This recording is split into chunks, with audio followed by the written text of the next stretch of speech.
여러분 안녕하십니까? 채널K 뉴스입니다. 뉴욕 한인회 역대 부의장단 협의회는 지난 22일 기자회견을 통해 25일까지 김민선 후보 자격 박탈을 철회할 것을 선거관리위원회에 요구했는데요.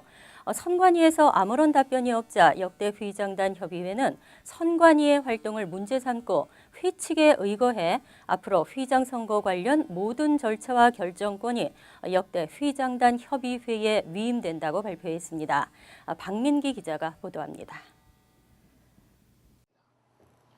뉴욕 한인회 역대 회장단 협의회가 회칙에 따라 앞으로의 회장 선거 관련 모든 절차와 결정권이 역대 회장단 협의회에 위임된다고 발표했습니다.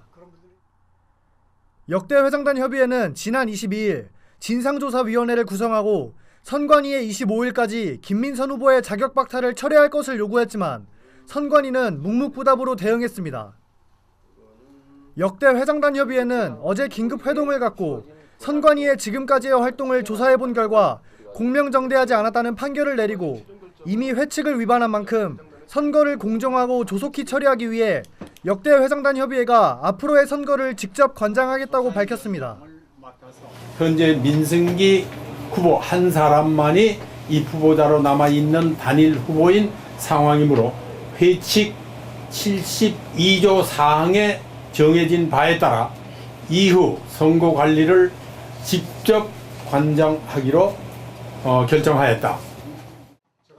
뿐만 아니라 김민선 후보의 자격이 박탈됨으로써 단일 후보가 된 만큼 회칙에 따라 총회 날짜가 선거일 15일 전에 공고됐어야 했지만 아직까지 총회 공고가 나지 않은 것은 회칙 제72조 3항 위반이라며 회칙 72조 4항에 따라 제34대 회장 선거에 관한 모든 절차와 결정권이 역대 회장단 협의회에 위임된다고 밝혔습니다. 앞으로 아무리 빨리 공고된다 하더라도 3월 14일 이전에는 총회를 개최할 수 없으며 이는 제72조 사항을 위반하게 되며 이 경우 72조 사항에 따라 34대 회장 선거에 관한 모든 절차와 결정권은 역대 회장단 협의회에 위임한다. 역대 회장단 협의회는 내일 오후 선관위 사무실을 방문해 위원들로부터 입 후보 등록 서류, 선거 관련 자료 등 모든 서류와 장부를 인수하고 34대 한인회장을 공정하게 선출하겠다는 계획을 전달했습니다. 채널K 뉴스 박민기입니다. 역대 회장단 협의회 결정문을 전달하기 위해 선거관리위원회 사무실을 방문한 전직 회장단과 선관위 사이에 마찰이 생기면서 서로 고성이 오고 갔습니다. 계속해서 박민기 기자입니다. 오늘 오후 선관위 플러싱 사무실을 방문한 뉴욕 한인회 역대 회장단 협의회.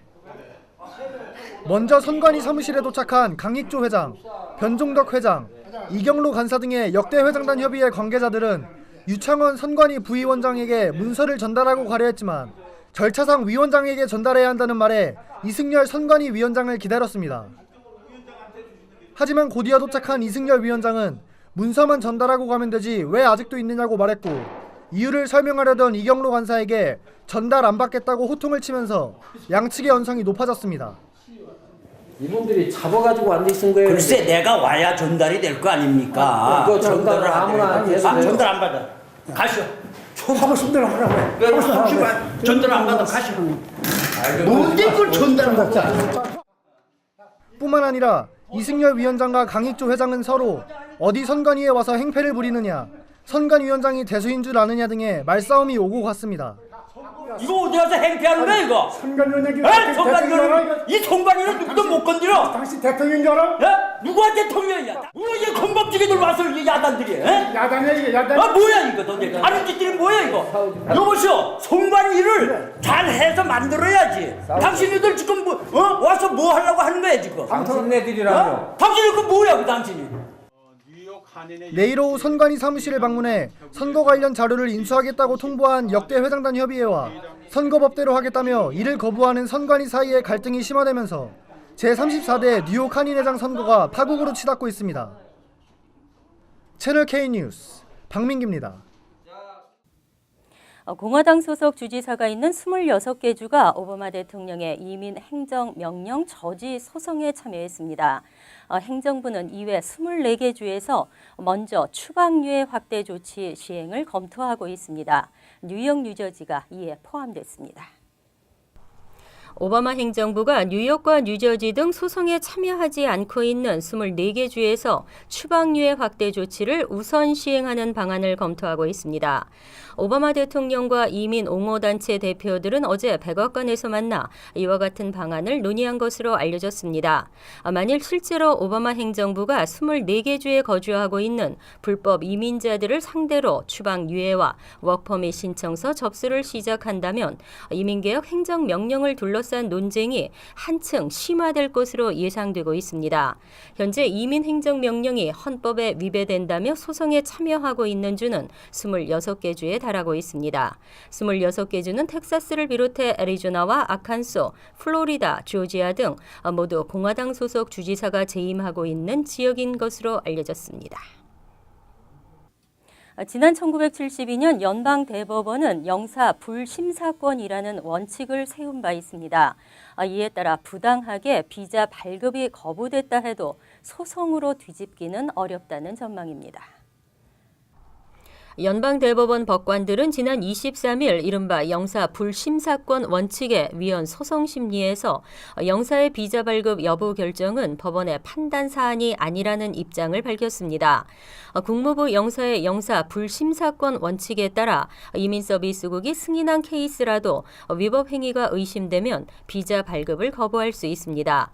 이번 심리는 귀화 시민권자 여성 파우지아딘이 지난 2009년 아프가니스탄 출신의 남편을 초청한 데 대해 현지 영사가 남편의 과거 기록을 테러와 연관시켜 비자 발급을 거부하자 제기한 소송의 상고심입니다. 2013년 연방 제9 순회항소법원에서는 원고 승소 판결이 내려졌지만 지난해 연방정부는 상고를 제기했습니다. 이날 앤서니 케네디 대법관은 법원이 정부기관의 정보 수집 활동에 영향을 주는 것은 바람직하지 않다며 영사의 판단 근거를 신뢰하는 입장을 취했습니다. 이 상고심의 최종 판결은 오후 6월쯤 내려질 것으로 전망되고 있습니다. 국토안보부의 셧다운 위기가 일단은 넘겼습니다. 어제 연방상원에서 이민개혁 행정명령 폐지 조항을 빼고 국토안보부 예산안이 통과됐는데요. 하지만 하원에서도 통과될지 주목됩니다. 상원은 어제 국토안보부 예산안과 이민개혁 행정명령 폐지 조항을 분리해 처리하는 방안에 관한 절차 투표를 실시해 찬성 98표로 통과시켰습니다. 상원은 앞서 국토안보부의 2015 회계년도 예산안 가운데 이민개혁 행정명령 집행비를 뺀 예산안을 절차 투표에 붙였지만 민주당의 반대로 4차례나 통과시키지 못한 바 있습니다. 이에 미치 매코넬 공화당 원내대표는 국토안보부 예산안을 먼저 통과시킨 후 이민개혁 폐지 조항은 추후 별도로 논의하고 처리하기로 결정했습니다. 단 하원이 지난달 통과시킨 예산안을 상원에서 일부 수정한 만큼 예산안은 다시 하원의 심의와 표결 절차를 거쳐야 합니다. 하지만 하원의 공화당 의원들은 이민개혁 행정명령 폐지 조항을 삭제한 데 대해 강력히 반발하고 있는 상황입니다. 이에 하원에서 예산안이 통과될 수 있을지 귀추가 주목되고 있습니다. 일본군 위안부 피해자들의 영문판 구술집이 완성됐습니다. 위안부 문제에 대한 올바른 인식을 확산시키는 데 큰 도움이 될 것으로 보입니다. 구술집을 전해받은 제임스 테데스코 버겐 카운티장은 인권 보호와 위안부 문제를 알리는 데 힘쓰겠다고 밝혔습니다.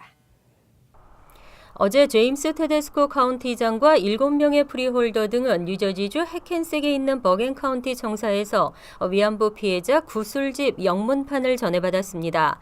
이들은 구술집을 받으면서 지역 주민들에게 위안부 문제를 알리는 데 노력하겠다고 밝혔습니다. 이 구술집에는 위안부 생활을 강요당한 12명의 피해 여성과 이들을 위해 활약한 인권운동가의 구술 내용이 영어로 상세히 수록돼 있습니다. 번역 작업을 맡은 미디어조아의 한지수 대표는 위안부 문제에 대한 올바른 인식 확산에 큰 도움이 될 것이라고 기대를 밝혔습니다. 미디어조화 측은 버겐 카운티장 외에도 연방 의원 등 전국의 정치인과 학교 기관 등을 찾아 구슬집 영문판 2만 권을 배포할 것이라고 밝혔습니다. 또 내일 오후 6시 30분부터는 뉴저지주 팰리세이즈 팍에 있는 파인 플라자 연회장에서 영문판 출간 기념회를 열 계획입니다. 한인 간의 흉기 난동 사건이 뒤늦게 알려졌습니다. 지난 6일 뉴저지 펠팍의 한 식당에서 벌어진 이 사건의 현장 모습이 유튜브에까지 오르면서 무성한 소문을 낳고 있습니다. 팰리세이즈 팍 경찰은 레오니아에서 식당을 운영하는 한모 씨가 지난 6일 2급 폭행 혐의로 체포됐다고 밝혔습니다. 한모 씨는 지난 6일 새벽 2시 30분쯤 펠팍 브로드 애비뉴 선상에 위치한 한 식당에서 식사를 하던 중 갑자기 주방으로 들어가 칼을 들고 나왔습니다. 이후 다른 테이블에서 식사 중이던 한인 이모 씨를 뒤에서 칼로 위협하다 신고를 받고 출동한 경찰에게 체포됐습니다. 경찰 조사 결과 피해자 이모 씨 역시 펠팍에서 식당을 운영하는데 두 업주는 평소에도 여러 사건으로 사이가 좋지 않았던 것으로 알려졌습니다. 한 씨는 2급 폭행과 불법 무기 소지 혐의 등으로 기소됐습니다. 이후 뉴저지 버겐 카운티 구치소에 수감됐다가 보석금을 내고 풀려나 재판을 기다리고 있는 상태입니다. 한 씨는 지난 19일 펠팍 법원에서 열린 인정신문에서 자신의 무죄를 주장했지만 펠팍 법원은 한 씨에게 피해자 이 씨에 대한 접근 금지 명령을 내렸습니다. 후덥지근한 더위에 짜증이 밀려올 때, 기상 조건에 적응하지 못해 스트레스가 높아질 때 범죄율이 늘어난다고 하는데요. 연이은 강추위가 퀸즈 플러싱의 범죄율까지 크게 떨어뜨린 것으로 분석됐습니다. 올해 1월부터 2월 15일 사이 플러싱 관할 백구경찰서가 접수한 범죄는 모두 195건으로 집계됐습니다.